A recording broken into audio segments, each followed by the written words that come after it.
Hey guys, it's Jennie with the Wolek Group, Keller Williams Realty here in Tulsa, Oklahoma. I'm so excited to be with you today and share one of my most favorite topics, delivering an amazing client experience every time that helps you generate repeat and referral business. Because we know that repeat and referral business is the most fun kind of business. It's the most affordable kind of business.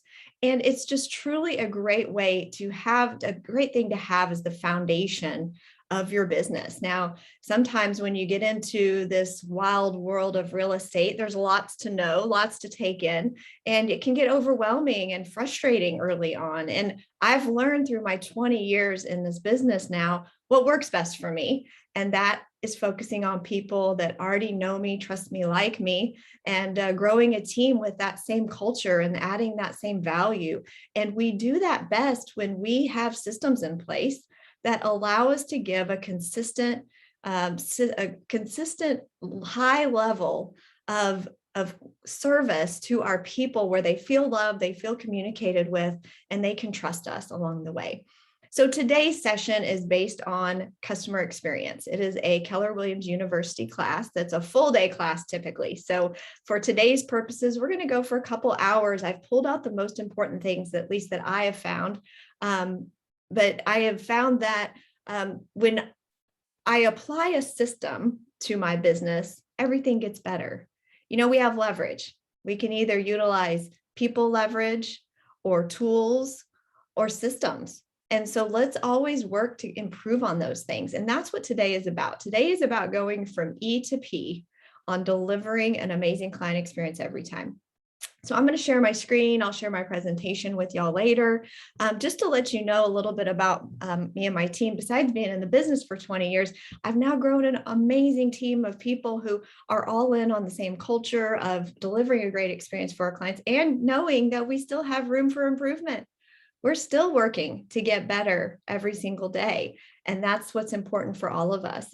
Now, our team is well on our way to get to help 195 families this year, already pending and closed, and then calculating out, we're going to get to almost 200 families.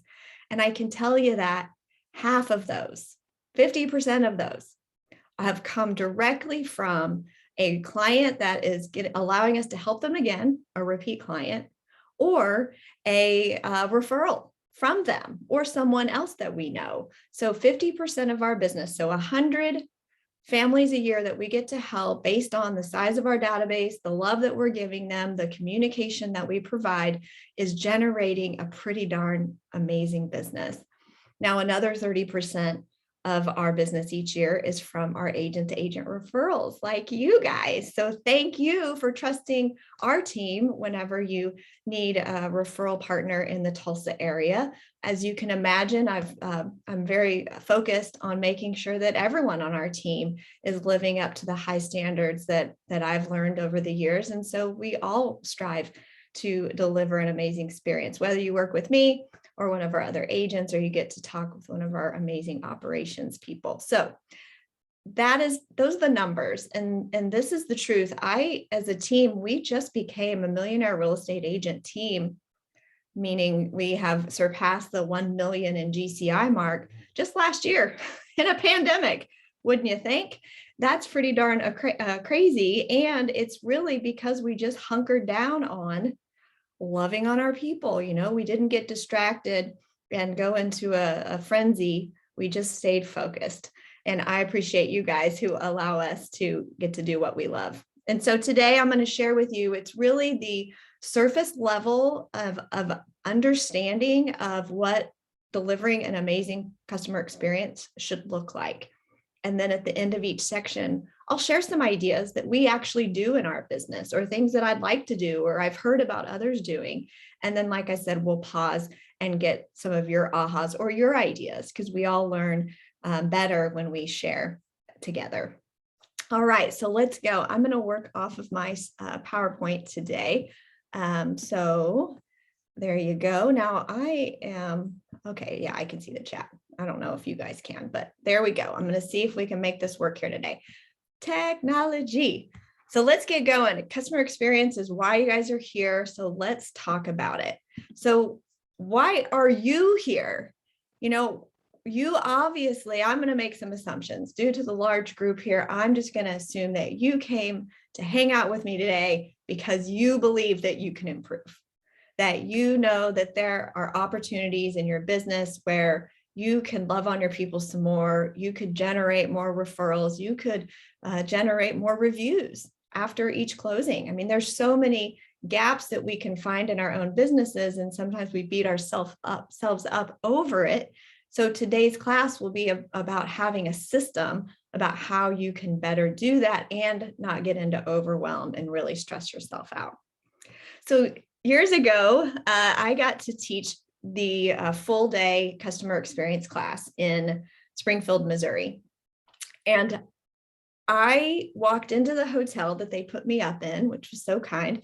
And to my left, walking into the hotel, this was on the wall. Making you happy makes us happy. Now, how do you think I felt? Happy. Instantly. I felt great walking into that space and what's funny is I had been teaching and thinking about customer experience and the amazing companies and industries around the world that give great customer experience. And then how can we relate that to our businesses? And so I had a heightened sense of paying attention to a great customer experience. And when they're telling me right from the moment of me walking in that me being happy makes them happy, like I just now got goosebumps again thinking about it. So these are defining moments. These are opportunities where we can make people feel special. The thing that we get reminded about every single day is that our buyers and sellers, they don't buy and sell every day. Luckily, we do get to help people every day buy or sell. So we can sometimes take that for granted and just skip over really important moments that really matter to them, or they really need us to listen. I just started listening. Meg is on here, and Meg had recommended a book. I've started listening to it, and now I got the hard copy as well. But The Power of Moments by Chip Heath and Dan Heath, there are so many places that we can be learning and growing in how to create an amazing client experience. Every single day we can keep learning and growing on this. So that's my goal here today, is that I can make you happy by learning that this is just a system and something you can easily put into action yourself. Now, really today is based off what we call the customer experience system, the 5S model. Now, the 5 S's, if you've ever sat in a room with me, I've probably mentioned these because they're brilliant and simple. And yet, again, we overcomplicate things. So you can go ahead and write these down if you want, or we're going to get through each one of them where you're going to take some notes and get some ideas. But for me, what the 5 S's really have helped us do as a team is, if you're a solo agent or you have a team, you could do this activity yourself. We took the time to mastermind around this as a team, and we went through each of these. We thought, how do we set expectations currently? And what could we do to improve that? How do we currently serve our clients? How can we improve? And so on and so on. So use today not just as a class that you take and then you just never implement any of this stuff. Y'all know I want you to get into action. So jot down notes along the way of one thing from each of these 5 S's that you could implement today or this week or in the very near future that could help move your business forward, allow you to give a better experience to your clients, which then helps you generate repeat and referral business, which builds a really big business that's lots of fun. So when I think through, I don't know if you guys have ever experienced this, but when I was early in the business, I would hear the term value proposition. And that was so intimidating to me. And I don't know my value. I mean, I'm just a person who, helps people, but I didn't know what helped me stand out from the other agents.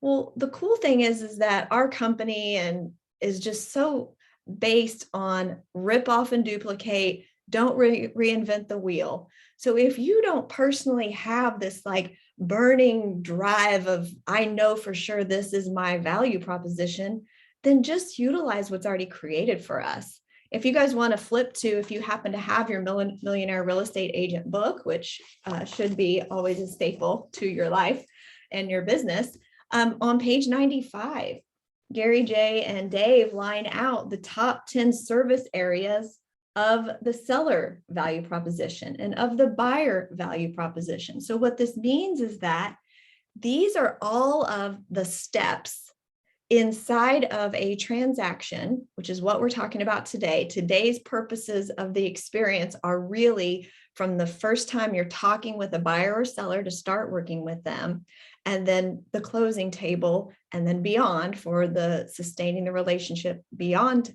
the closing. But think about this. Do you have a plan? You don't know. Here's the deal. It's very exciting.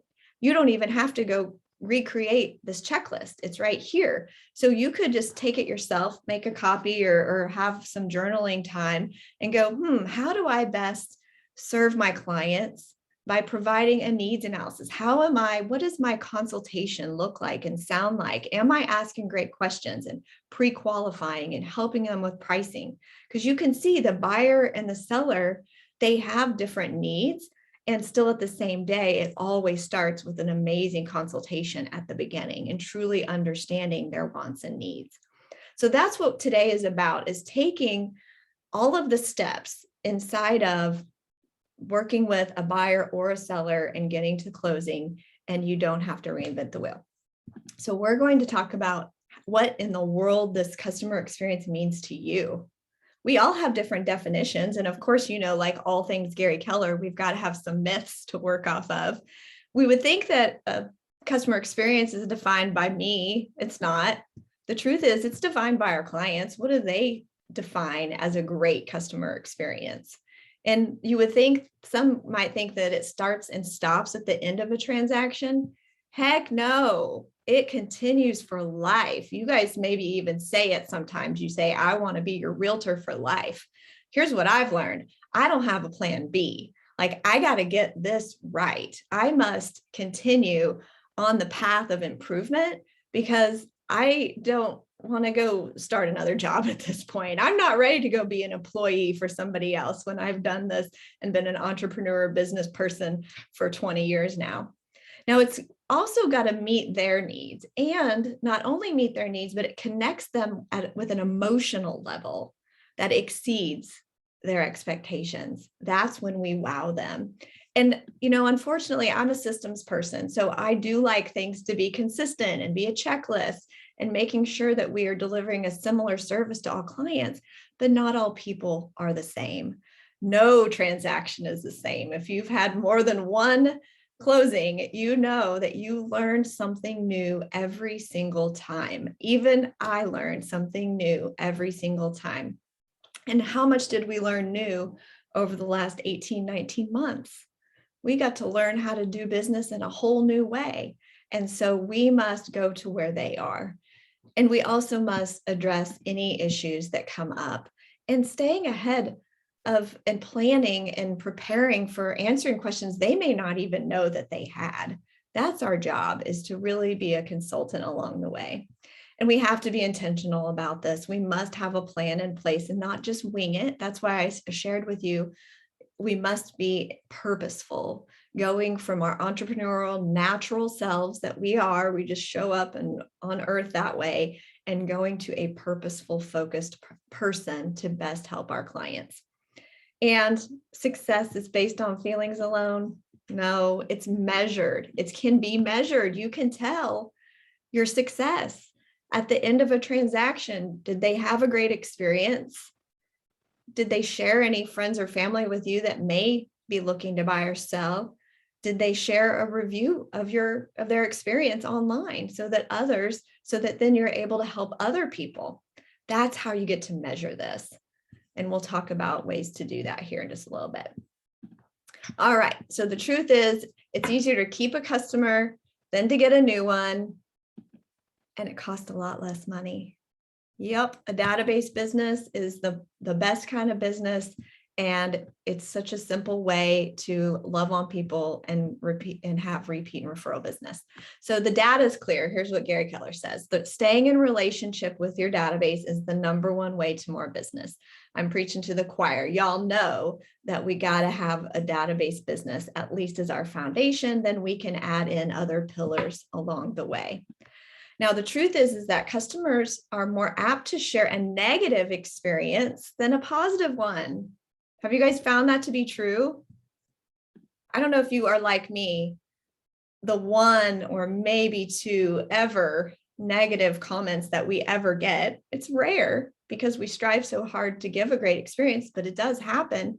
Those hurt so bad. It is painful. You forget about all the amazing, nice people that you got to work with, and that one negative comment that could have just been, through miscommunication, which seems to always be what it is, right? It's so painful. So how can we make sure we don't get those? It's through implementing this 5S system. All right, we got to know who they are and who we are. And this is so important. Sometimes we get our ego all wrapped up in, I'm really great. I sell lots of houses. Look at me. I'm cool, especially with today's world of social media and perceptions and all of that stuff. But it doesn't really matter who you are. It matters who your clients are, and it matters who your ideal client is. Meg, I'll brag on you for a minute. She's here in the audience, and she had shared a plan for her marketing for her database. And I read through it, and what stood out to me was she really identified who is her ideal client.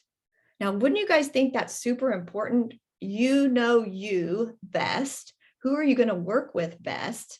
And who do you want to attract into your world? Now, we tease a lot on our team. I don't know if it's really teasing, but we'll say, we're looking for people first and foremost who are motivated. They really need to buy or sell, who are nice, and that really want to do it. Like they know they have a reason. So that's the motivation. They're not jerks, and they have the ability to buy or sell. So that's who we're going to look for, right? Define who you want to attract.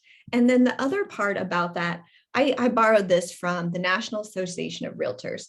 So y'all know every year, NAR, if you go to National Association of Realtors and online, just search in home buyer seller survey. And there is so much good data that is so helpful for us as realtors, for our mindset, and for us to better serve our clients. So I'm just going to read through some of these stats because I want you to hear it and truly understand that 88% of buyers purchase their home through a real estate agent and 6 through a builder agent. This tells you guys they want to work with us. They believe there's value in us. So get your mindset straight around the fact that you add value, whether you don't realize it yet or not. And having an agent help them find the right home was what they most wanted. So if we go back to page 95 and we look on the buyer value proposition, we can go down here and it talks about the home search and how we can best have a plan. If we know that's what matters to them most, that needs to be a really large part of the conversation during the pre-appointment, the consultation time, right? We need to share with them. And of course, we'll ask them what matters most. That's a part of it as well. Now, 40% of buyers used an agent that was referred to them by a friend, neighbor, or relative, and 13 used one that they had worked with in the past. Again, that's over 50% of the people went with somebody referred to them or that they had worked with before. That is our opportunity. 73% of buyers interviewed only one real estate agent. So y'all, if you get the appointment and you're having the conversation with them, you're already at a yes with them. Don't doubt yourself. Just do what you're supposed to do. Ask the right questions and then get them to agreement. Get them into contract. Get moving on the plan. Now, this is the one that really matters for today's purposes when we get into the 5th S, which is sustain. 91% of buyers would use their agent again or recommend their agent to others. How can we ensure they do that? Through staying in touch, having a plan, and communicating with them. Very simple. Now, I won't read through all of the seller details, but the idea is the same. They want to use us. They know that we have value. They will likely choose somebody that was referred to them or that they had used in the past. So why are we sometimes fearing that they don't believe in us or we have negative thoughts around this? So I want you to have your mindset clear that they're choosing you. If they're talking to you, you've got it. You need to have the confidence to know. So now we got it. We understand that they need us and that they value us. So what's the value of them? What's the value of a customer? Well, here's some math. I don't know how y'all feel about math. I like using numbers so you can get a really good idea of what this could look like for you. Now, what these numbers, these have been updated a little bit based on the average sales price. This is legit about Tulsa, Oklahoma, and we've only gotten up into the 250 of an average sales price just because of this, pandemic over the last couple of years. Before that, our average sales price in our MLS was a little around 200,000. So you can see why we choose to help lots of families is because our price point is a little bit lower than some. But that then allows us to calculate, if I get to help a first-time home buyer purchase a home, here's the average sales price, here's the commission that I get to earn.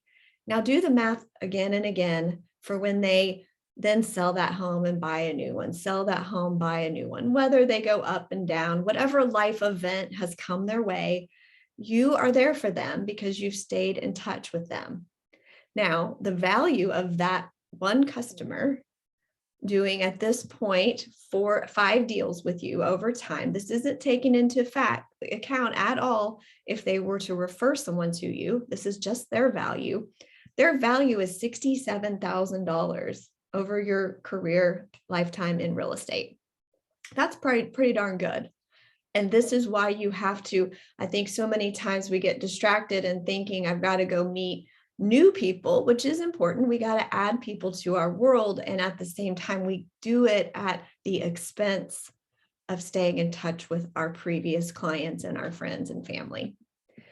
So this is for you to do later. I'd love for you to take a snapshot of this on your phone. You will also have it in your slides later, but just think about this. So you know that I love the database, and that to me, a database that matters the most is your MET database. So if you have 1,000 people in your MET database, that means you've met in some fashion, friend, family, past client, colleague, volunteer, organization, networking event. Somehow they could be even maybe leads or referrals, but you just haven't quite gotten them to buy or sell yet, but you're in two-way conversation. Those are METs. Those people are receiving your 36 plus touch marketing campaigns, calls, conversations, events, etc. So let's just do the math based on this NAR statistic. 21% of your database will be themselves a repeat client. And then the average referrals that they would also share would be 21%. So you can see the value of your database is over $28 million. It's real money and it's real opportunity. And, I like for us to think about it like this. If you took your number of METs in your database and just took it times 10%, that would be 100 in this example. Did you get to help 100 families last year? And if you didn't, then where's the gap? And today we're going to talk about ways to close the gap. So you must now understand what is your story, right? We know who our clients are. We know that they value us and trust us. They want our help. So what is the story you want them to tell about you? Like you've pinpointed your ideal client, what they look like. Now, who do you want to be? We use the promise in our business, and I'll tell you, we are always looking to get better at implementing the promise. The promise is something that was brought to us years ago by a guy named Mike Hicks. He is an agent out of Idaho Falls, and he has huge market share in his small town. And what Gary Keller was interviewing him at Mega Camp, and he says, well, how are you doing that, Mike? And he says, well, I have a promise. And he's like, what? What are you talking about? He said, well, just with every client from the very beginning of when we meet, I share with them that we have a goal, we have a promise, we have a mission, that we are going to deliver such an amazing experience that by the time we get to the closing table, now there's going to be bumps and bruises along the way. We're going to be proactive and keeping you informed of everything. It's real estate, it's people. And at the end of the day, though, we're going to be there for you and help you with the whole process, holding your hand along the way. And so, but sometime between now and then, we're going to focus so hard on living this promise for you that when you hear of somebody that maybe they need to buy a home or they need to sell a home, they just want to refinance, or they just have a question in general, that you will reach out to me. Now, call me or text me because I want to make sure that I get in touch with them. But you're going to have this heightened sense of hearing other people talk about real estate now that you're doing it. And, we love working with great people like you. So please allow us to do that for your friends and families. Sound good? And so you're getting their commitment, you're getting their buy-in, and it's also holding you accountable as an agent. It's holding your admin accountable as a whole team. Agents and admin, everyone on the team is responsible for delivering on our promise to deliver an amazing experience. The promise is literally everything we talk about inside of this 5S model today. We could have pieces of the promise all along the way. So if you don't have a value proposition, use that. Now, my friend Tony Baroni out of Tampa, he had heard Mike's idea of the promise. Then he just kind of plussed it and tweaked it a little bit, like we all do, making it our own. And he added in, not only will they ask for or generate referrals from their people, they're also going to ask for and strive for a 5-star experience, so that by the time you get to the end, that for sure they will help provide a review if they did have a great experience. And I'm going to dive into some pieces around that. So think about who you are, what you want that to sound like. Now, in order to deliver on this promise, to give a great experience, you got to know your market. You got to know the numbers. You got to be that local economist of choice by understanding the data. So knowing and sharing the data up front is super important. Sometimes we fast forward over that because we're just so excited to get the opportunity to help with people. And we got to understand their communication style, right? So if I'm just so excited and I'm a behavioral style that just loves people and enthusiastic and optimistic, and I come across a client who happens to need more detail and go a little bit slower, now I've just totally turned off the relationship and I'm not meeting them where they are.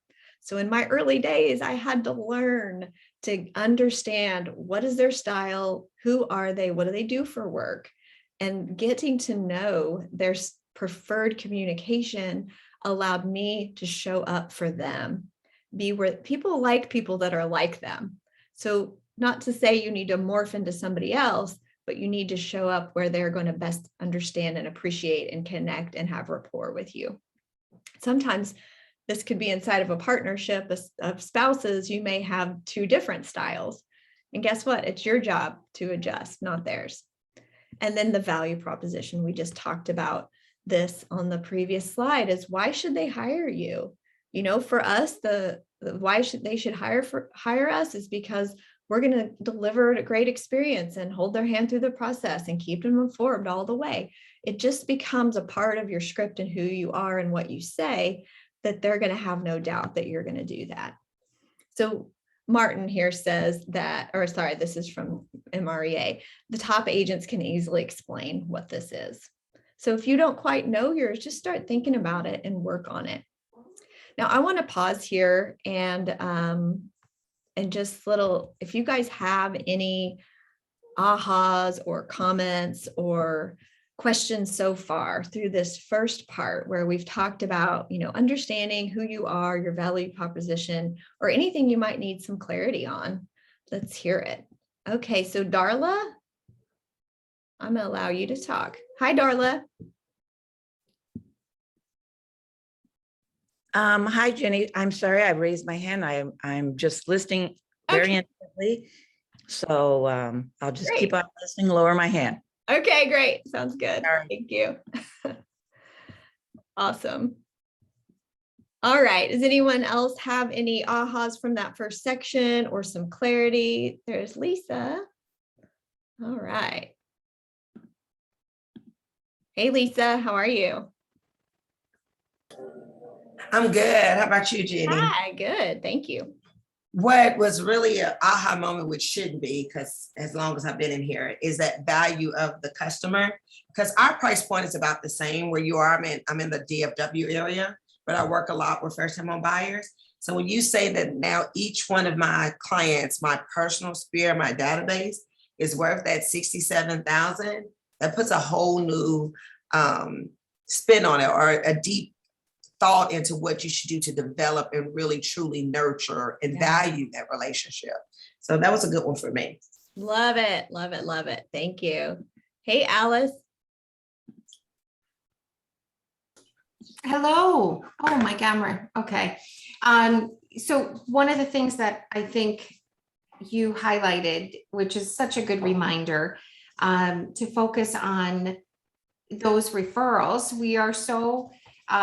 We're so motivated by numbers and trying to get more and more business. But I mean, just looking at that data, how important it is to nurture what we already have and to love on them, as you say. And I think I just need to slow down enough to appreciate what I have and work with that rather than be focused on the next deal. Yeah, so important. Great aha. Hey, Jeff. Hey, Jenny, thanks for having us. Sure. So I have a question. I always struggle with the two big things that I get from a lot of these types of seminars, yours specifically, is what's your ideal customer and what is your why? And I find that exercise of really trying to fine tune those questions very challenging. Is there like an exercise or like a good book or resource that would help identify those things? Well, Jeff, I don't know if you've ever been in any of my other classes. I have one called Mirror My Business, and we take a really deep dive. The first section is all about our mindset and our mission. And I think that was my biggest struggle for years, is that as realtors, we just get in the groove and the grind of pushing through people and transactions. And then we wake up one day and we're totally burned out. We're miserable. We don't like people. Or maybe I'm speaking for myself, but there was a time that I did not feel motivated to even get out of bed or pick up the phone and talk to people. And so, yes, we teach a class also, QL for young adults, and in Quantum Leap, we talk a lot about discovering your mission and how important it is. So if you want to message me, I can send you some resources as well. Yeah. Hey, Rebecca.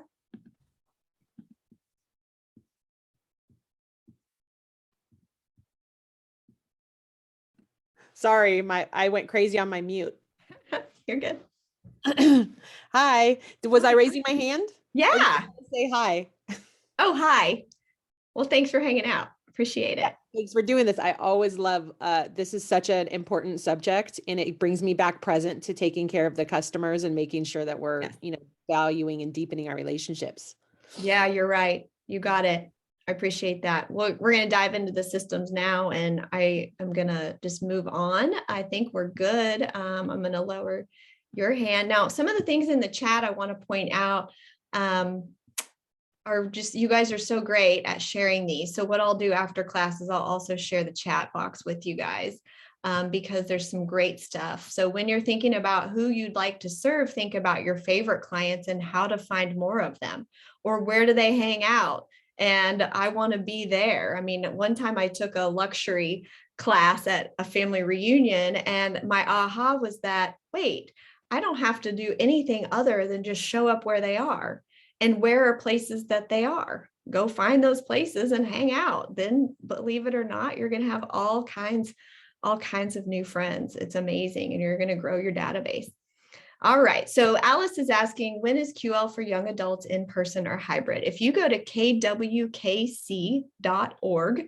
you can find all kinds of events, and many, almost all of them right now are virtual. So you could even hop into a class that is being offered and just let that instructor know that you just kind of want to shadow and listen in. I'm on the board of directors, and so I'm thinking of putting together a GPS class if you guys think there'd be some value in that. All right, let's get back to work here. So we are coming back to our presentation. And so let's go into setting expectations. So this is the second of our S's. This is the first. Setting the expectation is the first of our 5 S's. We must set expectations. So remember, for today's purposes, we're thinking in terms of we first get that call, that opportunity to work with a new buyer or seller. How are we setting expectations? Well, so this is a great graphic. I love this. You could even snap a picture of this for yourself. But as I've taught it, I feel like I kind of do these in a different order. Now, you guys tell me if you agree. So I am always first wanting to listen to my customer. I'm wanting to ask them great questions. This is also known as a needs analysis. I want to hear what their perception or ideas are of the market. You know, my favorite first liner that I always would say as soon as we sat down at the table together was like, hey, I'm so excited that you're having me here to chat about your plans, and just tell me, in a perfect world, how does this whole process go for you? What does it look like for you? And just asking that question opens up all of their fears, their excitements, their motivation. It all just comes flooding out. It's also great if you if there are 2 people and you had talked with one on the phone and they'd given you all this information, and partner number 2 wasn't a part of that. So this is where I come and I say, now, hey guys, I already talked with Sally on the phone, and thank you for sharing all that information about your goals and your plans. But now that Bob's here, let's just start all over again. Let's get on the same page. And it's just, you are in control of asking the questions and understanding. And they feel that I remember winning a listing when there had been eight agents that interviewed for the job. From my conversation in advance, I had discovered that they had bought and sold many properties over the years. They were very savvy on how it worked. They knew exactly what they were looking for in their timeline. They were so on top of it. And I could tell, ideal clients for me. Now I get to their home, and I am invited into the living room, and I sit down with them. I already knew they knew the process. So I didn't feel like I needed to walk right into here's how we're going to sell your home. Instead, I sat down and I said, you guys have a lot of experience of buying and selling homes. And so just tell me, what does your ideal agent do? Like, what are you looking for in your agent that's going to help you? And they just started talking and telling me, and I got to know them. I remember I had a notepad. I took down all the notes, and I got the listing. So when it came time for me to go back over there to help with pictures, the missus says, hey, Jennie, you want to know why we hired you? And I said, well, sure. Yeah, of course I do. And she said, it's because I saw you write down my dog's name on your notepad. And that really mattered to me. So you guys, you never know what will warm their heart or make them feel good. So you'll always find me writing down kids' names, dogs' names, ages. This is data. And this helps you stand out from the other people because you care. So I'm going to understand their needs, and then I'm going to go into my value proposition. So here's the cool thing is when you've asked great questions, you get to hear what their hot points are, what they really need help with, or where they want to, tap into your experience. So then I'm going to present my value proposition based on what I've heard and really cater it to their wants and needs. Now, with those same people, if I said, okay, here's how you sell a home, and started at the beginning, they would have been bored. They would have been like, this is ridiculous and redundant. You didn't even listen to us. And that is not the way that you want to start a relationship. Now, you got to then seek agreement. So many times I've worked with clients that I don't feel it. They probably don't feel it. Just sometimes we got that feeling in our gut, and it's just not going to be a good situation. Either that they have certain expectations that that you're not going to be able to meet. And I am okay with saying no, thank you. And sometimes if I need to just have a pause, especially with a seller client, if I feel like I'm not going to be a fit for them and my behavioral style, it's hard for me to say that face to face with someone. I know some of you are so brave and it just wouldn't be a bother at all. But I just learned at that moment of getting to know them, understanding, what their goals and plans are and their expectations. And if I know they're not in alignment with how I'm going to best show up for them, I'm going to pause and I'm going to say, thanks guys for having me over. I appreciate you so much. And, I've taken notes. I'm going to now go and do my work. I'm going to go dive into the numbers. I'm going to look and do the research, and then I'll get back with you and we can talk through exactly what those numbers look like for you. So I would always use that as my out. And then I could call them up and I could share, I'm finding that the market just isn't quite where you need for it to be based on what you told me. So unless you were to price it at this price, then I just don't think that this is going to work for us. And it's okay to let people go. And it's also a great reminder is this is why we always lead generate. This is why we always stay true to ourselves, because as soon as you have that feeling in your gut and you take the listing anyway, or you work with those buyers anyway, what happens? Yep, bite you in the butt. Comes back to get you, and you don't get to get a referral at the end of the deal. You don't get to get a review at the end of the deal. And actually, you might get a little bit of commission, but it wasn't worth one penny because it was such a terrible experience. And you maybe even stayed up late at night sweating it. So let's just not do that. Let's have great conversations early on. So these are just ideas that I've used over the years. And this is where I want you to take some notes about things that you do currently or that you would like to do of how you can set expectations. So for us, we have old school, if it's not broke, don't fix it, buyer and seller lead sheets.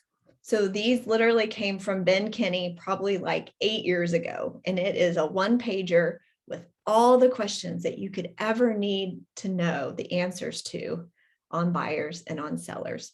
Now, the value in this is that it allows you, because we tend to get excited with the opportunity of working with a new client, that we forget to ask really important things. And when we skip over those things and then just show up, now we're really not doing a service to the client.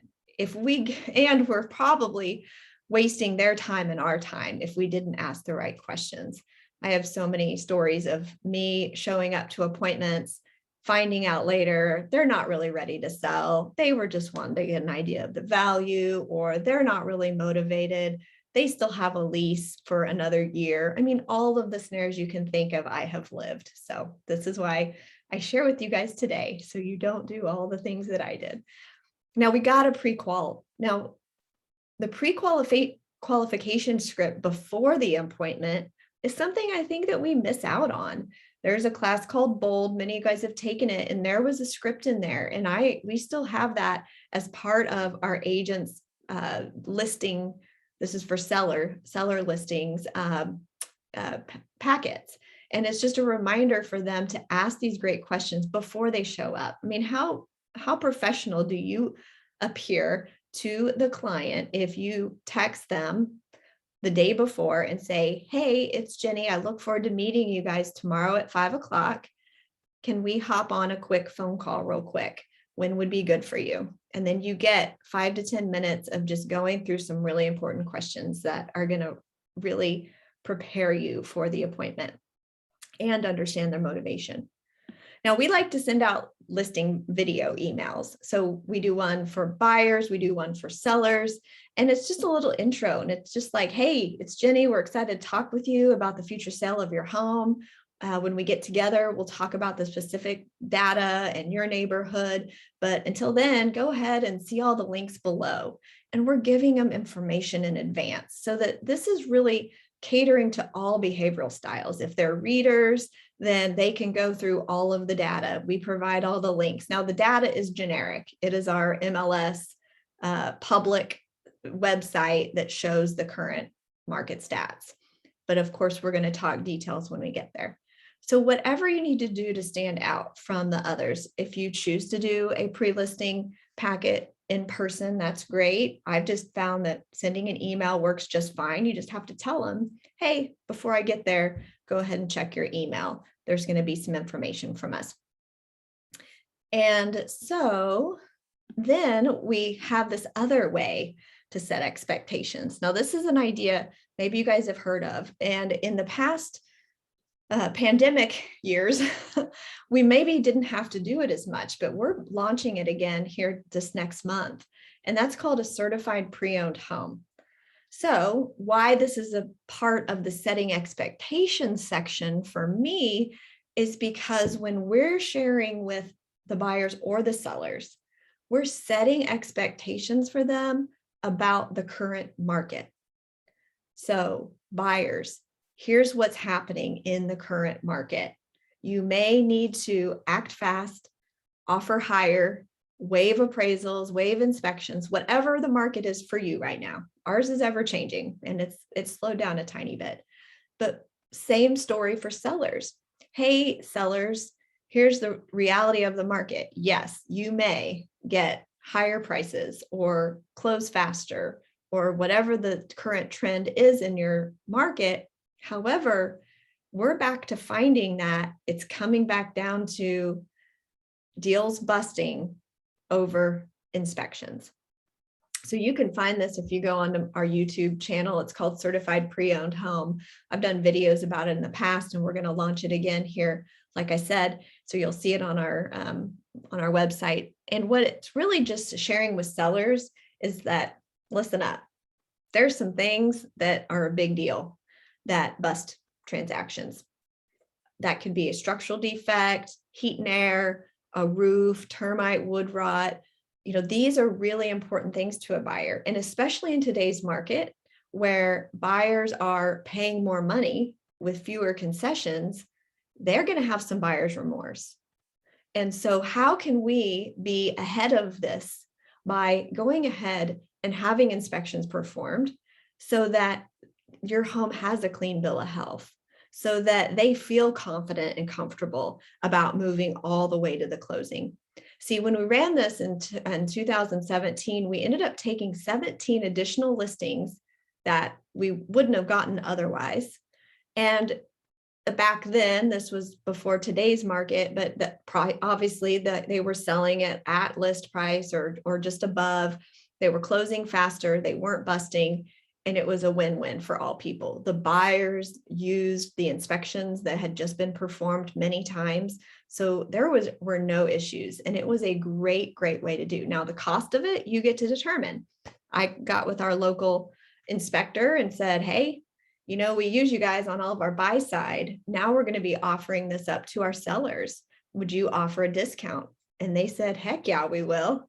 And so maybe you can get $50 off your inspectors or engineers, whatever that looks like for you. Have a conversation with your vendor partners. But then you have eliminated at least one of the biggest objections that a buyer has in the pain of a seller. So consider it. The cost for us is we typically just say we'll pay for it. And in the past, we've also said that we'll pay for it up front, but maybe your commission will be 0.5% more. So it ends up kind of washing out. Anyway, it's a great value add for your people. Now, another way we set expectations is we have some swag bags. Basically, it's a little gift when they sign the agreement with us. So we're sitting at the table, we're sitting in the office, and we sign an agreement. Now we've got a little goodie bag, and inside is, a water bottle and some sticky notes and pens and coffee mug, the swag. And then the other thing that's in it is some logoed packing tape with a Sharpie. And so we, the theme behind this idea is that we're setting the expectation that we've signed this agreement. It's time to get packing. So with this contract signed, you're moving. So that is how we set expectations with that. Now, delivering a swag bag on the front end is also relates to later on. We talk about surpassing expectations. So let me dive into the next S. This is the second S. This is serve. So how are we going to serve our clients? So remember, this is inside the transaction now. So we are serving them by doing what we say we're going to do. We've done all this work to lead generate, to convert, to go on the appointment. We've got the agreement. Now they're putting us to work. We got to do what we say we're going to do. So that includes checklists and systems and leverage and making sure that we're all in agreement and alignment of exactly what's going to happen. So people conduct business with people they trust. Once you lose this trust by dropping the ball or miscommunication, it is so hard to get it back. So hard to get it back. So hard to get it back. I speak from experience. But how we can do that is because we have standards. So what I've realized is that if you're a solo agent, you have standards, you just may not have them documented. This could even be like, what's your standard on how promptly you return calls to people? When do you get back with them? And you have to have some accountability around it as well. So if you are on the path of creating a team or have a team, this is the hard part, is holding people to those standards that we have set as a team. And leveraging technology, I shared with you, we send out a video email in advance, and using video allows you to be real and be a human. If you're with Keller Williams, you have Command, or you may have a different CRM. That is leverage in the form of technology because it allows you to remember all of these action plans and these checklists that you must make sure that you hit. And then people. There's lots of ways to serve your clients at a high level, especially when you leverage others. Whether it's your own team or you have vendor partners who help you out, that could be your inspectors or your title people, your lender friends. You all need to be on the same page about the level and the standard of experience that you're going to deliver for your people. There's nothing worse than hearing that you've referred somebody to your clients to somebody for a service, and then they've dropped the ball.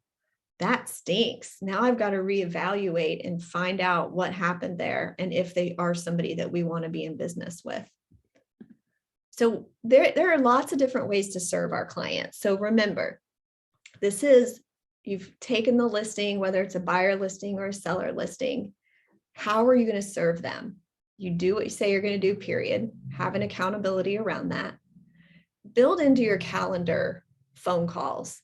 I would always share with my clients that Thursday mornings from 11 to noon are my client call days. So I'm going to reach out to you in that time so that they know that they will have a time to have a conversation with me. Of course, in today's world of texting, they can always reach out that way as well. You have to set up the expectation. This can even go back to the beginning of the best ways to communicate with each other. If they know that you have a time programmed for them, they may be less likely to reach out. But how we can also eliminate phone calls or requests is by over communicating. And one of those ways is by having systematic emails that go out, or your admin team who is, behind the scenes following up on showings and getting information and updates from co-op agents. And I believe this with all my core. If they call us, we have failed. We always must end every conversation with, here's what happens next. Here's what happens next. Just put yourself in the shoes of a buyer or seller. If you've bought or sold a home lately, you know that there's a lot of people out there and things relating to your transaction that you're not updated on the way that you would like to be updated. I've bought homes recently and experienced that myself. And so we want them to feel so confident and comfortable that we got their back, that they don't even need to reach out because we're keeping them informed all of the way. Now, another idea that we did, and now this is, be careful when it comes to following fair housing and rules like that. But what we were doing was promoting our buyer listings. So our team is so good. I'm so proud of our team because they have real face-to-face consultations with buyers. They don't hop out to show houses unless we have a written agreement. So we are documenting at all times how many buyers are in agreement and are agreeing to work with us. So in a market with low seller inventory, but we have buyers, why not have a marketing plan or a campaign around sharing all the buyers that we have? You guys have probably heard of this, and this could even relate to the golden letters where, we're saying, here's the reality of the market right now. We have low inventory, interest rates are still low, demand is high. We have buyers. Are you thinking about making a move? So that's another way to serve your buyer clients. At the buyer consultation, you're going through the whole process, the needs analysis, you're so excited, they're so excited. Then you say, oh, and by the way, something that we do that not all other agents do is we're going to promote you. Now that you have agreed to work with us and it's in writing, we are here to serve you. So we're going to reach out to our other cooperating agents. We're going to share you with our team. They're out in the field. Maybe they've seen a home that works great for you. So use both sides of the listings to serve your clients. Got it? So I'm going to stop there for a sec and see what ahas you guys may have. Just raise your hand if you want to chat or you want to put something in the chat. Let's see. Marianne says the first time she turned down a listing, she was nauseous for hours. It was a great decision and easier the next one. It is so true. It is so true. Just admit when you're not right for them or they're not right for you. Hey, Nicole. Hey, Jenny. Ooh, I'm sorry. Two different locations. I apologize. On command, when you said you're doing the video emails and all that, are you using command at a high level? And how are you using that with video and all that? Well, to be honest, we're not using command for video emails. So I don't know how to really coach you on that. If you can, a really way to do video email on the cheap is to shoot it on your phone, which I did for years. Okay. And then upload it. Just make yourself a little YouTube channel, and you can even keep it unlisted so it's not for the whole world to see. And then you can share that link with people. You could put it in a text. You could probably embed it into an email. Okay. And yeah. All right, cool. Thank you. Yeah, appreciate you bet. So Mahesh is asking, sorry if I said your name wrong, can you explain more on a buyer listing? Well, in Oklahoma, at least, when we work with buyers as well as sellers, we have them sign an exclusive agreement to work together. And so we are just a highly trained team that it's really important to have that consultation, the sit down. You could do it through Zoom. You could do it through FaceTime. I do believe that a consultation needs to be face-to-face in some fashion, and you need to be able to share with the clients all of what's going on and the message, the market and what's happening. And so once you have a written agreement. Now, you may not be in a market that has written buyer agreements. I don't know that those exist, but maybe you do. You could even just have a little one pager. Lance Loken, years ago, his team had just some kind of just a written agreement that they made up that basically said that we're agreeing to work together. So I'd encourage you to go check out your local market. So Demetria, hi. Hello, how are you? Good. How are you? Very well. So this is super cool. I did have a question though. So the with the weekly calls from the agent.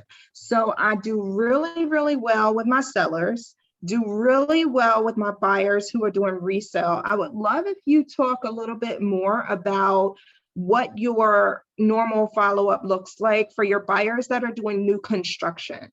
I find that that's a spot that I'm like dropping the ball. I check in with the builder but it's usually like once a month, especially at the forefront of the build. And I just want to make sure that communication stays, as high as it's supposed to throughout the whole transaction.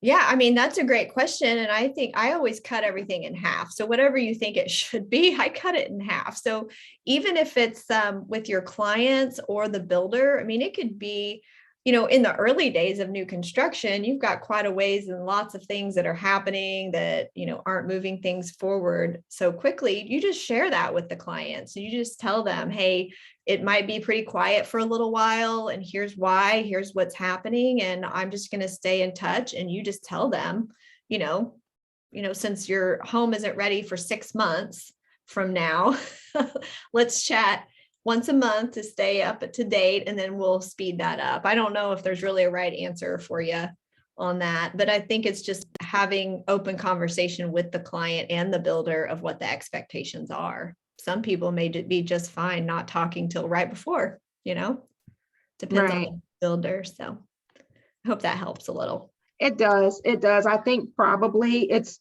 what I've been doing, and I probably just needed somebody to say that, yeah, that's right. Yeah, you got it. Hey, as long as you're talking to them, and they feel good about it, that's all that matters. Awesome. Nicole, did you have something again?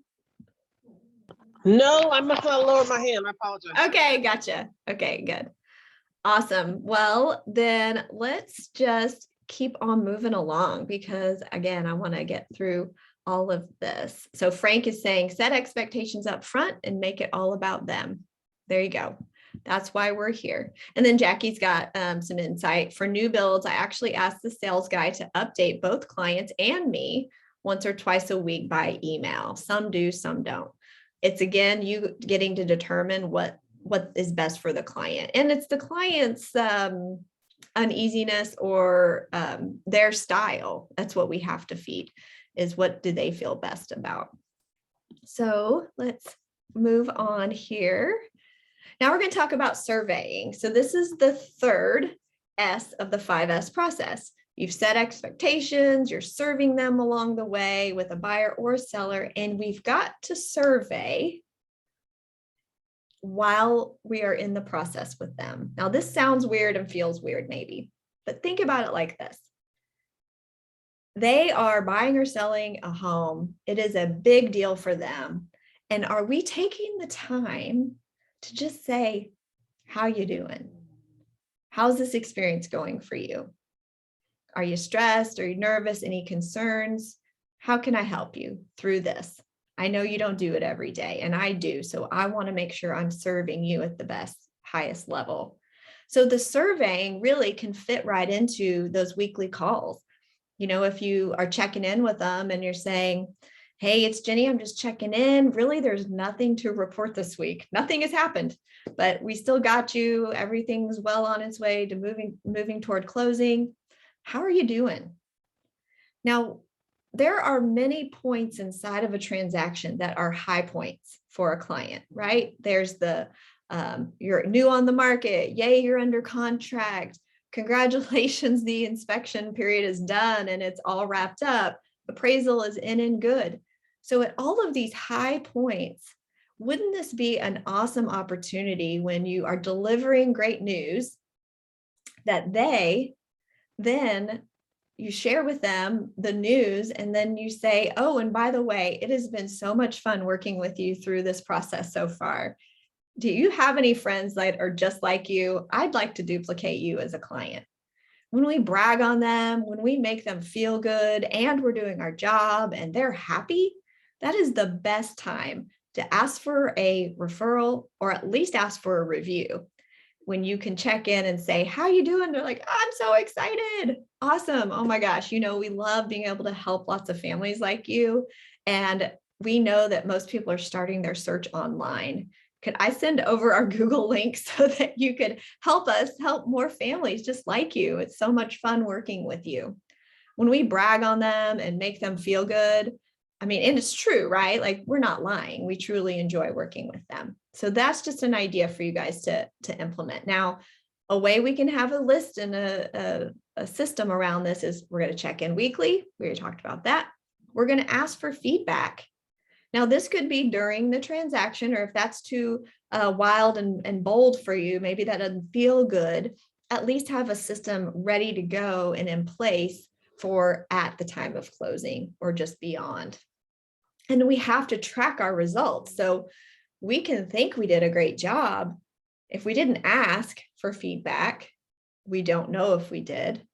And if we don't evaluate after closing our results, so something we started implementing is after every closing, it goes on, the client's name goes on a spreadsheet, where we are a team of lots of spreadsheets. And then the agent and the lead admin that worked together with that client have a conversation, and they ask the question, how'd we do on a scale of 1 to 5, 5 being the best, because a 5-star review is our goal, right? So how did we do as a team? And then we're going to ask ourselves this question: what did we learn? Because what happens is, in the moment of that transaction, oh, geez, we learned so much, or we failed on this, or the client was not understanding this part of the process, so it caused stress, or the title company dropped the ball, or the lender did this or that. And then we get beyond that transaction and we forget, right? We just do. We move on to the next. So if every week after your closings, this is just part of your checklist in your system, after each of your closings, if you can just reflect, how'd we do? Now, what happens is, if you've got an agent and an admin thinking through how we did, which would be, well, I think we did 4. We definitely dropped the ball on staying in touch with them because they called us like every week. Okay. And then maybe the admin says, you know what, I think we did a 5 because, and so we'd average those numbers together. Like, what is the number? And we want to be measuring that we're going for 5 stars for all clients. And the lessons about what we learned are so important. Maybe we dropped the ball inside of a transaction and dang, that stinks. But at least we learned something. And when we learn, we create a new system around it, or we get better at qualifying our people from the beginning. It's just a way that we're always making improvements, never ending improvement. So ways that we can survey. Remember, I told you about the promise. If we start the very beginning of our relationship with our clients by sharing that we have a goal, we have a mission, and that's to deliver on our promise. And here's what our promise is, and here's how we're going to do it. That by the time that we get to the closing table, we will sure hope that you received a 5-star experience. And with that, wouldn't it make sense that they go ahead and give you a review or share a referral whenever they hear of someone? So did we do it? And we've got to make sure the surveying is the check-in each week, no matter what. It's so easy sometimes for us in those moments of nothing's going on to not check in or to send a text.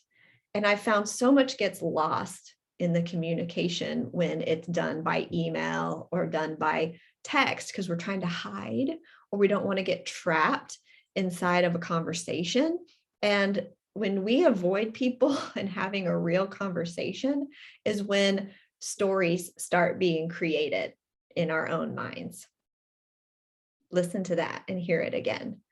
When there is a lack of communication that is true and connected through a voice-to-voice or face-to-face, then that is when stories are created. Whether it's you as the agent, you're like, man, they're not nice, I don't even want to talk to them.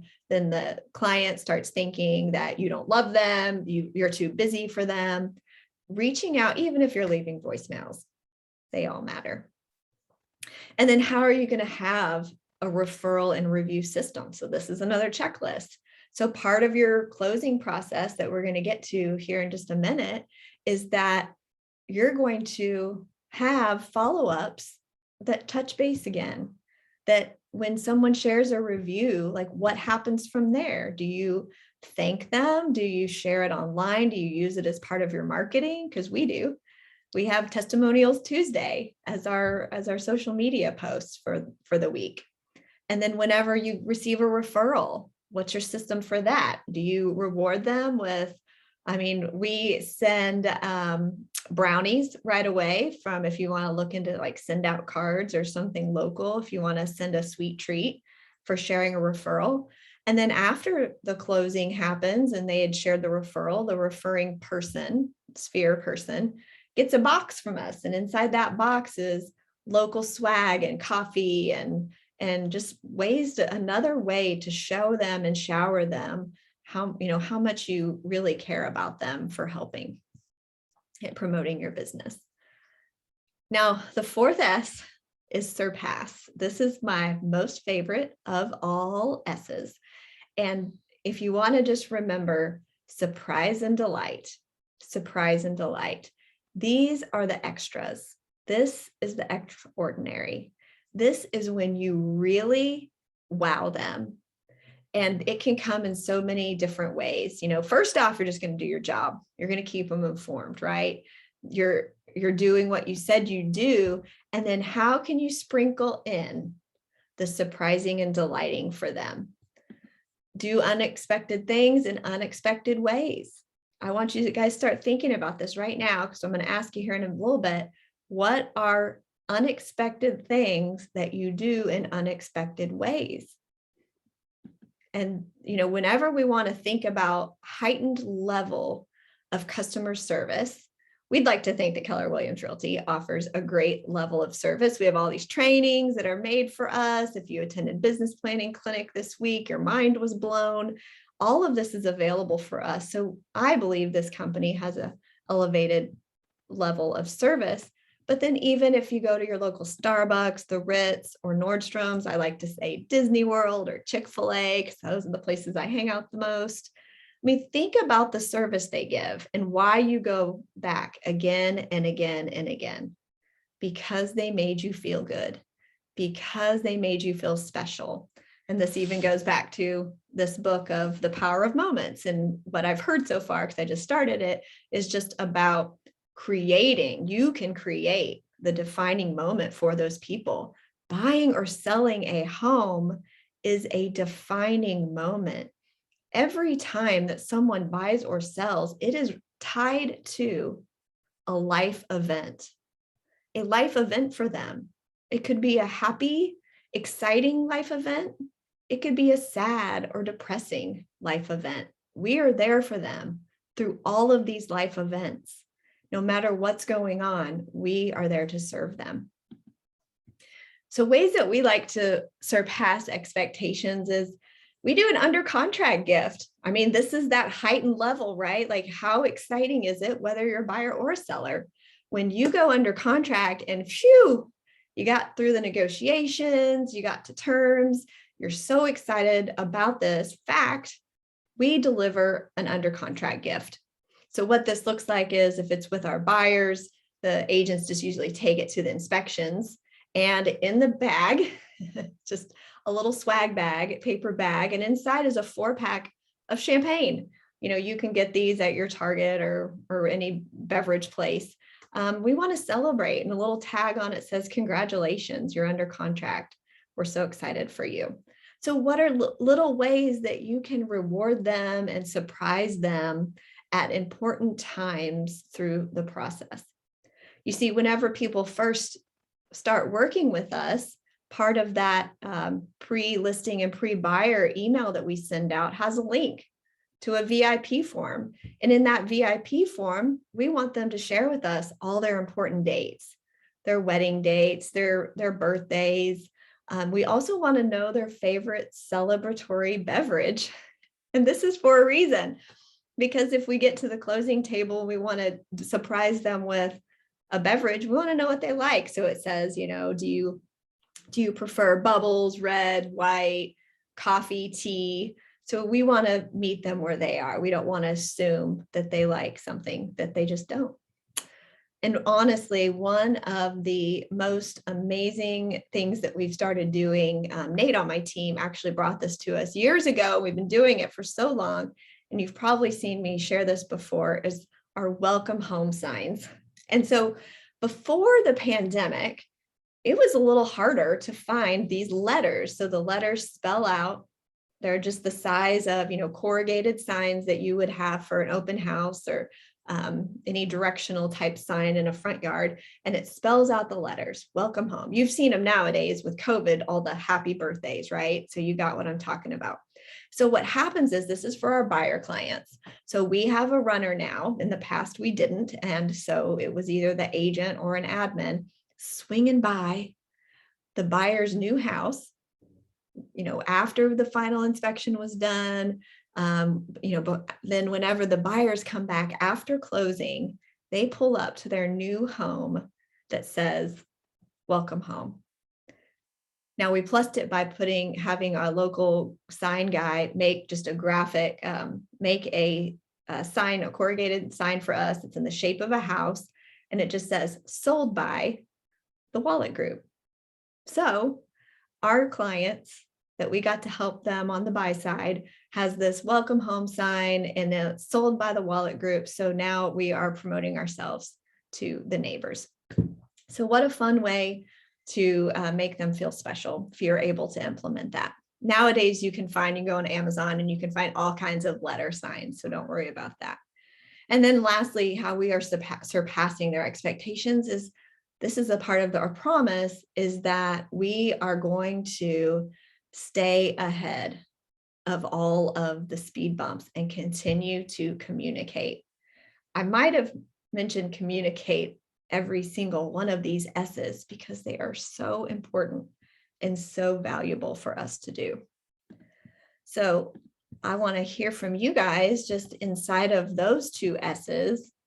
What'd you hear, or what questions do you have? I see a lot of questions about if I have these things, if I'll share these things. I'll tell you the number one thing you can do to find a lot of these ideas that I'm sharing is from, if you go to Your Journey with Jennie, the Facebook group, and if you're not in there, I'll let you in. It's just a Facebook group that I have for agents, and you just search for whatever it is you were questioning. And I bet I have made a post on it. I probably shared a document, all kinds of stuff. So I love it. I love it. So a great question Nisi is asking is, you want to pick the signs back up. They get a little pricey. They're more affordable now since they're more common with the pandemic and all. But you do want to set another expectation, is you say to your buyer clients, hey, because usually what happens is they're going to call or text you, and they're going to be like, oh my gosh, so exciting, or they're going to take a picture in front of it. And so you want to say, we'll be back for those, and let them know that we're going to come back and get them in a couple days, because we've had people throw them away. That stinks, but it's fine. It's worth it. And yes, so the VIP form is simply a Google form, you guys. It doesn't have to be fancy. You can go make it yourself. Name, address, email, phone number, spouse's name, just the core questions that you want them to answer. And then our admin have a follow-up. So, say that gets sent out before meeting with a client, but they don't fill it out yet. Then our admin team is going to, once they start processing the file, then they're going to have another checklist item that says, has the VIP form been filled out yet? And if it hasn't, they're going to push it back out to the client. They're going to say, hey, just in order to best serve you, can you go ahead and take a moment to fill this out? It makes them feel good. I love it. Oh, I love that. So yeah, you could even have companies or businesses in your area that can help you with some of this leverage. If you are a solo agent or you need some extra help, a lot of this. And so hi Ro, you're asking about the signs. I'm telling you, go on Amazon and type in corrugated letter signs, and they are cheap. And so I know Donna Gilbert has implemented this and had super success right away from the first time she put the signs in the yard, where she ended up getting a listing and sold a house, and it was pretty darn cool. So I love it. Well, I don't see any real hands raised, but again, you guys, if you'll go to also Your Journey with Jennie, JENNIE.com, I have a blog. And so if I've ever made a video on any of these topics, you guys can find it all there. Thanks, Donna. I love it when people implement, don't I? All right, you guys are awesome. I'm going to keep rolling so we can have some time at the end here to chit chat as well. All right. Sustain. We're almost through all these S's. And this is it. Y'all, this is what it's about. Sustaining the relationship after closing day. You guys, I, for so many years, was so afraid of calling a client after closing for fear that they would tell me something bad or that something had broken in the house. And I had fear around doing my job. It is 100% my job to follow up and make sure that they're happy. And what I learned is, okay, so you call and maybe it isn't exactly everything they thought it would be because this one thing broke down or they, had a glitch in something. Now you get to be the hero and the helper, or just apologize and say, man, I'm sorry, that stinks. How can I help you? Oh, we just need a recommendation for, a plumber. Okay, great. I've got a list for you. I got a guy. So don't live in that fear because, many of us have a friend named James Shaw, and I was in the bold room with him in 2015. And something he said back then still sticks with me today. What is it that the consumers out there think that realtors are out for? What do you think they think that we're all about? Just going to see if anybody. Yeah. The money. They think we're out for the money. We know we're not out for the money, but they think that we are. And so what in the world are we proving to them if we have helped them with their biggest investment of their lives and we don't call them to check in, to follow up? What are we proving to them? That we were about the money. And as soon as I heard that, I got so mad at myself, because we fight and try so hard to overcome the stereotype or image that the consumers have about us. And now we're proving it to them. So what I've learned over these last years of getting really purposeful about loving on our database is we don't think about the money. Yes, it comes. We think about what we're going to do with that money instead. We think about giving that money back or donating to our clients' favorite nonprofits after closing, or partnering with nonprofits or local businesses to promote them and give back. So please make sure that part of your business plan isn't about all the money you're going to make, but you attach the money you're going to give and have a goal set around that. So ways that we get to sustain the relationship when it comes to our people is by staying in touch. And we get to then focus on and generate repeat and referral business. Now, ways that you can do this, there's a book that we read as a team years ago, and it was called Monster Loyalty. It was a really easy read, and it was all about Lady Gaga. And I don't know how you feel about her. I think she's an amazingly talented person. And this book was all about her raving fans. They're called little monsters, and they will do anything for her. So how in the world can we attach that kind of thinking and planning into our world? How can we create raving fans? You know, we were so honored yesterday. We went and met with a local nonprofit that we are promoting in our upcoming giveaway. And the lady that I was talking with for the interview, she said, yeah, I know you guys. And I'm like, oh, you do? And she said, yeah, when my husband and I, we had a newborn baby and we were looking to buy a house, and you had the listing.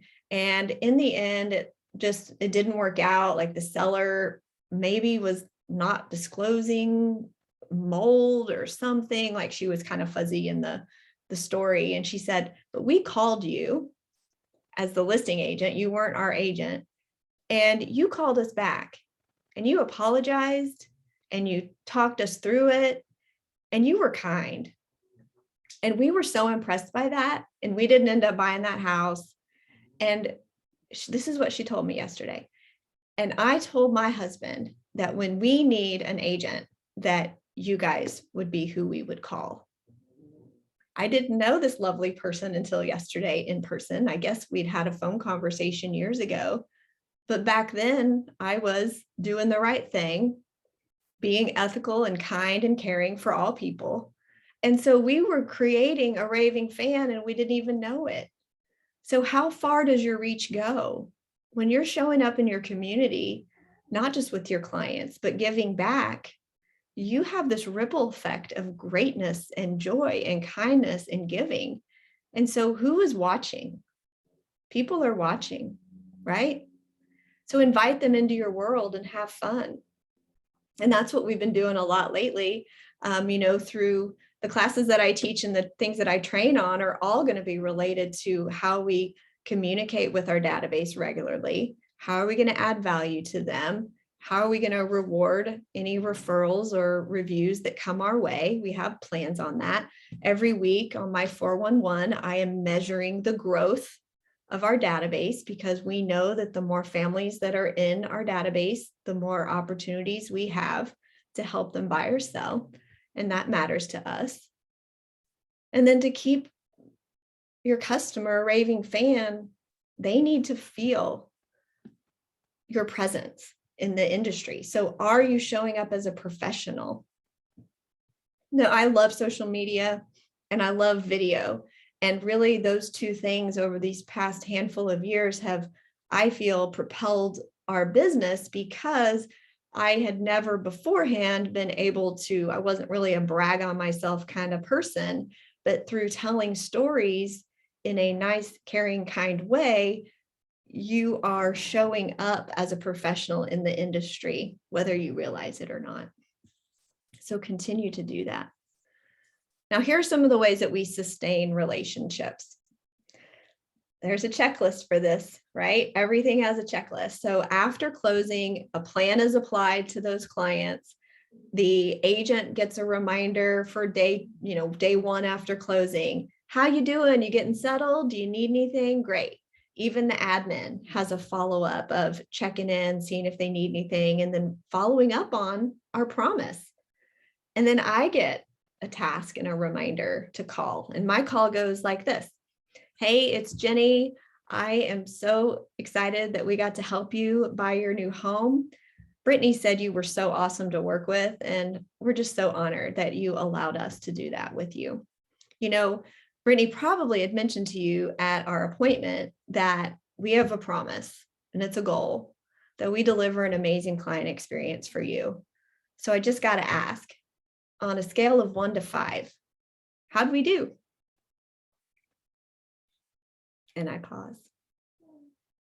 Usually I get, oh my gosh, amazing, crazy good, always was kept in the loop. Thank you guys so much. It was such a great experience. And sometimes I might get some feedback And I thank them for that feedback. And I say that feedback is the breakfast of champions. That only allows us to get better. So now we know if there's a gap in our system or where we failed, and we learn. The other part of my script is that once I find out how we did, I say, you know, something else that's really important to us, besides giving a great experience for you, is to give back to our community. And so we have a nonprofit, and we would like to make a donation to your favorite local nonprofit. What's an organization that means a lot to you that we can make a donation in your name to? And they usually are paused again. If they're new to town, they may not have one yet. So I'll let them off the hook and say, hey, you know what? We've got a handful of really great local organizations. What matters most to you? Sometimes people will be like, I love dogs or kids or homelessness or whatever their thing is. And so we say, great, we'll take care of that for you. Now, the cool thing about making a donation to a local nonprofit in the name of your client is that we send a check, we send a form. Now the client gets a thank you card from the nonprofit as well as us. So think about the impact you're having beyond closing. Now, here's the truth. The donation is $100. We sell a lot of houses. That right now, that's going to be about $20,000 worth of donations. But I'll be honest with you, is that not everyone gets back with us on that. Like maybe I'll leave a voicemail or we send an email and we ask for their favorite nonprofit and they don't have one or they don't say one, but that's okay because that allows us to have tagged that money to be more strategic. So whenever we have client events and we partner with a local nonprofit, we can raise donations or we can just give them $500 here, $1,000 there. So pinpoint in your budget and your plan money to give away and what would that look like. So that's it. I always ask for feedback and making a donation to their favorite nonprofit. And then of course, that's when you would say, and you were just so great to work with. We sure appreciate you. Anybody that you can think of that we can help, we're here to help them. So when you think of someone, just reach out, whether it's calling Brittany or reaching out by email, we got you. And if they said how great the experience was, very easily you can say, oh my gosh, thank you so much. That warms my heart. I love it when we get to deliver a great experience. Would you mind when we hang up here that I text over a link to our Google reviews because we'd love to help more great families like you, right? Simple. It's not always easy because things happen and life happens and people don't answer the phone sometimes. And it's just got to be a checklist in a system. So for our, what we call our VIP clients, they actually have a name. We call them our rock stars. And so people that are past clients or who've shared a referral with us, they get invited into our Rockstar Facebook group. To be honest, it doesn't have a lot of engagement all the time. However, it's still a way for us to communicate with them and share upcoming events and giveaways, etc. Now, the fun part is if you guys want to go to the Wolek group, WOLEK group on Facebook, our business page, you can see that we have an upcoming event. It's a Peloton giveaway. And so we're giving away a Peloton. We got sponsors to help out with, to offset the cost. And so all we're doing is having a call in to win day. So we're going to promote the event. They call in, you can go look at the Facebook page where you see all the rules. They call in, we get to have fun, we get to gather all their data, we get to grow our database, we get to engage with our database, we get to have fun, we get to promote local businesses, and we get to promote a local nonprofit. All of that fits into one event of having fun with our database and our community, and just always having a social media plan to engage. All right, so let's just sum all this up. This is the fun part about all of this. We're putting it together. If you heard through all this time we spent together, it's a system. Having a 5S model as the foundation of your system of caring about and working with your clients. You set expectations, you deliver on them, you check in along the way, and then you surprise and delight, which allows you to sustain this relationship beyond closing day, which produces loyalty, money, and growth. How fun is that? Like, that's the ultimate goal, at least for me, maybe for you too. I hope that it is. So I want to hear from you guys. I saw some hands go up, so let's chat here just a little bit. Hi, Donna. Hey, Jenny, how are you? Thanks for Good. a wonderful event. This has been amazing. Good. Very eye-opening. I had a struggle this year with my business. I thought at the beginning of the year that I was going to need some better marketing and things like that. And so I was kind of struggling with finding the right fit for my social media. And I have noticed over the year that I didn't take care of my database this year like I should. And I'm going to pick it back up right now, like right now with the holidays, things like that. But Yeah. and I don't want to call them and say, hey, I apologize, I haven't taken care of you this year. But what are your kind of maybe a script that you would suggest for us?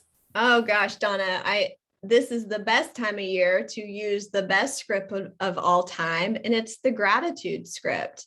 Mhm. So here's the deal, Donna and everyone. They have not been paying attention or noticing that you have not been calling them or touching base. They have a life, they have family, they have work. They are not counting the days since they last heard from you. We beat ourselves up over it because we know we should have done better, Yeah. but that's good. That means you care. But this is the best time of year. So, hey, Donna, it's Jennie with the Wolek Group. You know, we are now getting toward Thanksgiving, and it's my most favorite time of year to share gratitude. And just, I want to say thank you. Thanks for being a great client in the past, or thanks for being a friend. Thanks for working together in the past, or thanks for just being you. And I just wanted to let you know that I'm grateful for you. Thank you. Stop talking. And what do other people do when you share your heart and your gratitude with them? They give it back. Yeah, I appreciate that. Thank you, Jenny. It's a great opportunity. I love it. Yes, good job. It's exciting. All right, Ro. I saw Ro. There she is. Hey. Trying to unmute. Oh, I am unmuted. Okay. Sorry, y'all. Hello. So I have this thing that I'm trying to systematize with. I do client videos after they close. It's kind of like a recap of their journey. And they're featured on Mondays. It's called, Rose Monday Magnet. But I struggle with being consistent because I'm always getting stuck on the caption of what I want to write, because I end up telling too much of the story. So when I'm trying to go to a process of, it's just having 3 to 5 questions that every client is asked. They provide the words, and then my person can just take it and write the caption based off of what they said. But I don't like the typical questions, and that's probably, and maybe I need to do the typical questions, but I don't like the, how would you rate your experience with real type question. So I'm struggling with what I want those questions to be, if that makes sense. I love it. First off, will you repeat what you call it on Monday, Rose? What? Money magnet. Money magnet. Monday money magnet. Okay, I love that. That's fun. I love it. And I hear it sounds like you're overcomplicating it. So if you ever, over the last probably 4 or 5 years, I've really focused on promoting local businesses. And I did them in person, or I've done them through Zoom. All of last year with the pandemic, I probably shot 60 business to business videos. And guess what? My questions were always the same. Tell me who you are. What do you do? Any new trends or techniques or things happening in your industry? And how can people find you? Now, I know that's not relating to your specific question, but being consistent is key, and it helps you leverage. And it helps you get it done. So what's that saying? It's better to be done than perfect. Right. Because it's not getting done. Yeah, if anybody Yeah, else has a gotcha. great idea for Ro, go ahead and put it in the chat for her, but I think we overcomplicate it. Okay, thank you. Yeah, love it. That's great. All right, let's see. Hey, Donna. Well, we've already talked. Oh, okay, I'm putting you down. Okay. All right, Wendy. Hi, Wendy. Hi there. Hi. I was just curious about how deep you go on the questions in your form that you send them, your VIP form, because I can think of a million questions. You know, do you get into their kids' names and ages? Do you get into you said something about beverages. Are they coffee or tea? Are they red, white, sparkling, or beer? Are they? I mean, I just wondering how deep you go into those questions. Do you ask them what work and what they do for a job? Yeah, okay, great. And if you guys want to just go in your journey with Jennie, the group, I am certain that if you put in the subject or search, I bet you can find VIP form. I am certain I've probably shared it before. And honestly, Wendy, it's about what you're going to do with the data. So in the past, when I was a solo agent, I got the kids' names and birthdays, and I had the time and energy to handwrite birthday cards to all the kiddos. And over time, I didn't have the energy time to do all of that. So I kind of stopped with the kids. But guess what? What happens when you do this business for a really long time, you never know who you could be missing out on as they grow up or they have friends and they become, older people. Like I told you, this is my only job for life. I'm doing this. So I do care about a long-term business. But I think the questions that you ask, there should be some purpose behind it. Like, what are you going to do with that data? So for us, the birthday goes into the calendar. They get a birthday email, they get a birthday call, they get a birthday card. So are you going to implement all of those if you have that data? And then the other thing is a wedding anniversary. Are you going to do something with that information? If you're not, don't even gather it. But I feel like it is important to gather more data than not. The other thing is when we get that form back, it goes into our CRM so that if we ever did need to reflect on it, we could look at it. And it's also printed off old school in a binder at our office as well. But I think it's whatever you're going to really use. So you get to determine that and don't overcomplicate it. We really just ask about the, favorite flowers, favorite local or favorite restaurant. Because if we had a little bit of a glitch in the system or something that didn't go great, or we wanted to extra reward them at closing, we could go buy a gift card to their favorite restaurant. We could then get them a bottle of Bubbles champagne to celebrate because we know that's what they like best. So gather data that you know that you're going to use. Great, thank you. Yeah. So let's see. I can't tell if you guys have talked yet or not. So put your hand back down. Hey, Andrew. Hi. Hey, how you doing? Great. I know you have said this before, but when do you give the VIP form, or when do you ask that be filled out? Is that after you have the appointment, or is that after you have the closing?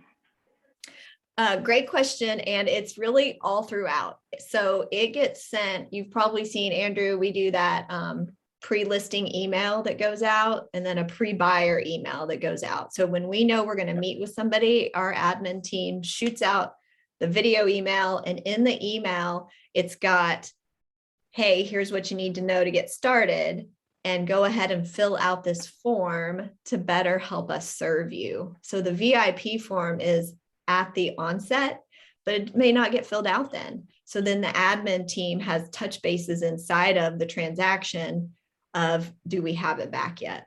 Do we have it back yet? Do we have it back yet? And so they're pushing it back out again. And then if we got all the way to closing, it's another touch base. Did we get the VIP form filled out? So okay. Yep, that makes sense now. Ongoing. Yeah. Thank you for asking. All right. And Donna, are you back again? I can't remember. I'm getting confused. No, I'm not clicking anything. Okay, I'm going to put your hand down then. Okay. All right. Okay, so much good stuff here, you guys. So yeah, I mean, some of the questions about how and the tools are, yes, we use a company called Viral Marketing that helps with our 2 videos a month that go out to our database. And the video theme of those are going to be things that are relating to the community, local businesses, nonprofits, and of course, every now and then we sprinkle in some real estate content as well, because we still have to let them know that we're in the business. I just found from doing video for so long that I can see what they click on and what they don't. And people click on and enjoy things other than real estate data, believe it or not. So why not give your people what they want, which is what's happening in the community, what's going on with new restaurants and businesses and stuff. We also use BombBomb, BOMB.com as a one-off email. So like when I was just sharing with Andrew that we send out the pre-listing video and the pre-buyer video email, it's set up in BombBomb because it has a nice little template. We have BombBomb at the very lowest level. It's like $250 a year. So don't go spend a lot of money.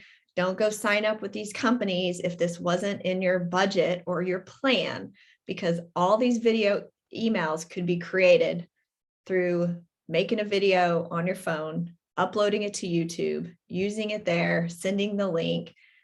You don't have to spend money on this. Now you can fold it in over time if you feel like it's something that will really help your business, but don't go spend money today. Okay. What else? What else you guys got here? So it goes, Lauren was asking about, I think, the VIP form and how it goes to my CRM. It's just uploaded. Our admin team creates a PDF and uploads it to documents inside. So if your CRM doesn't allow for that, then you might just need to keep all your people on a spreadsheet or somewhere that you'll know where they live. Well, so I don't see any more hands up. And a lot of the questions that I'm seeing asked are questions that relate to the how to do it. Like, I know you guys come and you take these classes and it's this big overview of ideas and best practices, but how do you really do it? And that is what I've discovered over the past couple of years. I've started creating some how to do it type classes. I have 2 classes coming up, one in November, one in December, called Mirror My Business, where I literally, and the 5S model is absolutely represented inside of everything we cover in Mirror My Business. I talk about how to get your mindset right and your mission, and have your buyer and seller plans all created, how you market to them, how you build out a marketing plan for your year, how you run the play, and the actual links to my personal Google Drive so that you don't have to go reinvent this spreadsheet or create this document, right? So if you are interested, I see a lot of you asking a lot of questions that are really, I've already touched on and have already created content around. For one thing, again, you can go to Your Journey with Jennie, the group on Facebook, and inside of there, there's tons of stuff. So that's free. Just go find it, go pull it. And then I've got some friends who have taken some of my classes. Thank you, Donna Gilbert, who has definitely hopped into my training classes, implemented the stuff that we talk about, and has continued to go and grow. And it's been so much fun. So you guys allowing me to do this is allowing me to do what I love, and I appreciate you guys.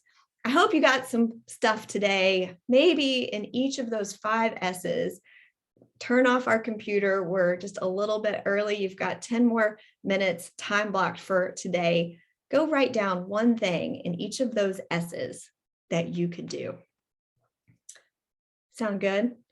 I appreciate you guys so much. When I turn this off, it's going to upload. I'm going to send it out to you through the Eventbrite email. So check your spam. Sometimes it goes there. I love hearing your ahas. The swag bags are super fun and easy. And of course, I'm so happy to share anything that you guys need. Until then, have a great day. Have a great weekend.